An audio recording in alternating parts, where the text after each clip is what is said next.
Ram Ram coders. आज के leet code contest का दूसरा सवाल। तो इसमें क्या है कि आपको एक इंटीजर एरे दिया हुआ है और आपको दिया हुआ है दो नंबर। ठीक है। और आपको बताना है नंबर ऑफ फेयर पेयर कितने हैं आपके इस एरे में। फेयर पेयर क्या है? तो फेयर पेयर का इन्होंने डेफिनेशन दिया है कि वो ऐसा पेयर जिसका सम लोअर से बड़ा हो सकता है या बराबर हो सकता है और अपर से छोटा हो सकता है या बराबर हो सकता है। ठीक है। तो वो ऐसे कितने पेयर हैं आपको उनका काउंट बताना है। अब एक और कंडीशन दिया हुआ है कि I should be less than J. मतलब I should be less than J का मतलब कि एक बार आपने 0 3 ले लिया तो आप 3 0 नहीं ले पाओगे। ठीक है। तो ये एक मतलब हो गया।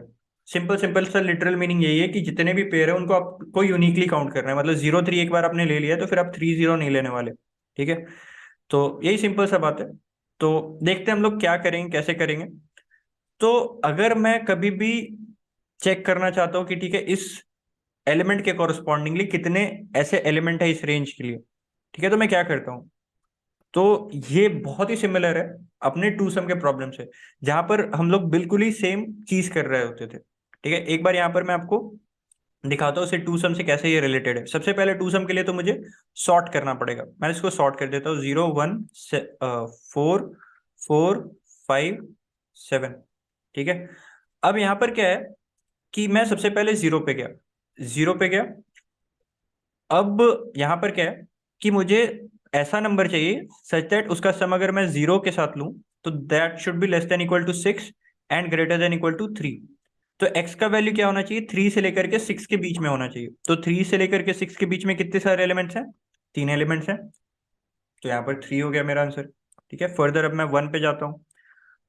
1 प्लस एक्स का जो वैल्यू है less than equal to 6 and greater than equal to 3 होना चाहिए।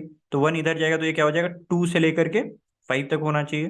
तो इस रेंज में भी मेरे पास तीन एलिमेंट्स हैं, 4 4 5। ठीक है। तो यहाँ पर भी 3 अगेन ऐड हो जाएगा।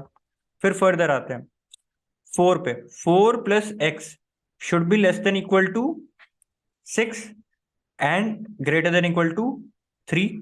तो 4 इधर जाएगा तो ये हो जाएगा -1 और ये हो जाएगा आपका 2। अब -1 और 2। ठीक है। तो यहां पर से क्या हो गया कि ये आपका -1 से 2 के बीच में कितने एलिमेंट्स हैं? ये है आपके पास दो एलिमेंट्स। ठीक है। तो यहां पर अपना ऐड हो जाएगा आंसर में 2। एक मिनट, एक मिनट। ये हमने ऑलरेडी काउंट किया हुआ है इस 4 के कॉरस्पॉन्डिंग। ठीक है। इस 4 के कॉरस्पॉन्डिंग 2 कौन कौन सा आ रहा है? एक तो पेयर था 0 4 का और एक पेयर था 0 और 1 का। ठीक है। सॉरी, 1 और 4 का। यही दो पेयर तो आ रहे हैं और इन दोनों पेयर को तो हमने ऑलरेडी काउंट करके रखा हुआ है पहले से। तो इसको हम फिर से काउंट कर देंगे तो ये दिक्कत हो जाएगा। तो ये चीज हमें अवॉइड करना है कि एक बार मैंने 0 4 ले लिया तो फिर अब मैं 4 0 नहीं लेने वाला। एक बार मैंने 1 4 ले लिया तो मैं 4 1 नहीं लेने वाला। ठीक है।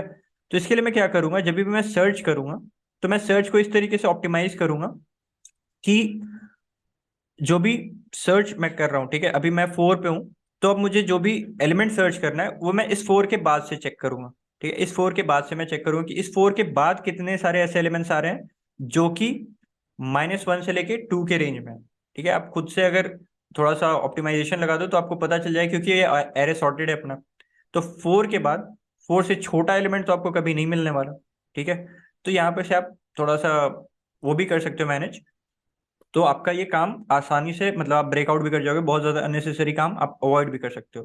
पर this is the basic idea कि जब भी आप सर्च कर रहे हो, ठीक है, इस एलिमेंट के लिए, फॉर अ पर्टिकुलर एलिमेंट, कि हाँ इसके लिए मुझे जो रिक्वायर्ड पेयर है वो कहाँ से कहाँ तक मिलेगा, तो वो इसके बाद से ही मिलेगा। ठीक है। उसके बाद से ही अपन सर्च करेंगे, क्योंकि उससे पहले वाला जो भी आंसर था वो सारा ऑलरेडी अपना इंक्लूडेड है। ठीक है। तो I hope this is very much clear to you. अब इसका इम्प्लीमेंटेशन ही रह गया जो कि बहुत टफ नहीं है। तो इस ये सब तरीके के क्वेश्चन जो है हमने अपने पीपीएस सीड में बहुत अच्छे से किए हैं। और अभी जो अपना on going problem solving booster series है उसमें भी हम लोग इस टाइप के बहुत सारे प्रॉब्लम देख रहे हैं, कॉन्टेस्ट वगैरह कैसे सॉल्व करने होते हैं। तो अगर आपने उसको नहीं फॉलो किया तो आप फॉलो कर सकते हो। अभी मैं चलता हूँ अपने इम्प्लीमेंटेशन पे, इससे आपको आइडिया लग जाएगा किस तरीके से इंप्लीमेंट करना है। बहुत ही सिंपल सा क्लीन सा कोड है और अननेसेसरीली मैंने इसको छोटा भी नहीं किया है। सबसे पहले तो मैंने सॉर्ट कर लिया नम्स एरे को। फिर मैंने क्या किया, एक आंसर वेरिएबल निकाल लिया अपना। ठीक है। उसके बाद मैं क्या कर रहा हूँ, मैं इसमें इटरेट कर रहा हूँ एरे में। और मैं अपना लोअर और अपर अपडेट कर ले रहा हूँ, लोअर और ऊपर क्या अपडेट कर ले रहा हूँ आपको पता होगा, जैसे कि मैंने ए ऑफ आई प्लस एक्स करना था, ठीक है, और इसके लिए मुझे चेक करना था ये, ठीक है, लोअर इधर होगा, अपर इधर होगा। तो अब मुझे एक्स का वैल्यू निकालना है, ठीक है, ए आई तो मुझे पता है, तो इसके लिए मैं क्या करूंगा, इसको एडजस्ट करूंगा इधर, ठीक है, एलएचएस में इधर डालूंगा और आरएचएस में इधर डालूंगा, ठीक है, तो ये मुझे एक्स फाइंड करना है, ठीक है, तो इसके लिए मैंने नया लोअर और अपर निकाल लिया। अब अपर बाउंड और लोअर बाउंड जो कॉमन एसटीएल होते हैं उसका मैंने इस्तेमाल करके एक बार में आंसर निकाल लिया। अब जिन लोगों को नहीं पता है लोअर बाउंड और अपर बाउंड एसटीएल क्या होता है, उनके लिए मैं बता दूं, जैसे कि 0 1 2 3 3 3 4 5। अभी अगर मैंने 3 पे लोअर बाउंड लगाया, ठीक है, 3 पे अगर मैंने लोअर बाउंड निकाला लगाया, तो वो कौन सा एलिमेंट देगा, ठीक है। 3 पे लोअर बाउंड, अगेन मैं बोल रहा हूँ 3 पे लोअर बाउंड का क्या मतलब होता है, 3 पे लोअर बाउंड का मतलब हो गया कि फर्स्ट एलिमेंट जो कि 3 से छोटा नहीं है उस पर का वो इटरेटर रिटर्न करेगा आपका लोअर बाउंड, जो आपका फंक्शन होता है। तो फर्स्ट एलिमेंट कौन सा है जो कि 3 से छोटा नहीं है, खुद 3, ठीक है, ये वाला, इस पर का इटरेटर वो रिटर्न करेगा। फर्दर अगर मैं 3 पे अपर बाउंड लगाता हूं तो वो कौन सा एलिमेंट रिटर्न करेगा, तो वो रिटर्न करेगा ये first element which is greater than 3, ठीक है, तो first element which is greater than 3 क्या है, 4, ठीक है, तो उस पर का इटरेटर वो रिटर्न कर देगा। अब अगर मान लो कोई एलिमेंट नहीं होता, जैसे ये 4 नहीं है आपका, अगर आप 4 पे लोअर बाउंड लगाओगे तो 4 पे लोअर बाउंड का क्या रिजल्ट आएगा, 4 पे लोअर बाउंड का रिजल्ट आएगा first element which is not less than 4, it is 5, ठीक है, बाकी सारे तो लेस देन 4 है, तो first element which is not less than 4, it is 5 for this instance, and first element which is greater than 4, it is again 5 only, ठीक है। तो अगेन लोअर और अपर दोनों इसी पे इंडिकेट कर रहे हैं, तो जब आप अपर माइनस लोअर करोगे तो उसका रिजल्ट आ जाएगा 0, इसका मतलब कि कोई भी एलिमेंट ही नहीं है। इस केस में क्या हो रहा है, लोअर का वैल्यू इधर इस पे आया, ठीक है, ये x, और ये फिर आगे आपका अपर का वैल्यू किधर आया था, x+3 पे, ठीक है, x+3 पे। तो ये आप जब इन दोनों का डिफरेंस लोगे तो ये आ जाएगा 3, मतलब 3 ऐसे एलिमेंट हैं जो कि 3 से बराबर है, मतलब 3 के रेंज में।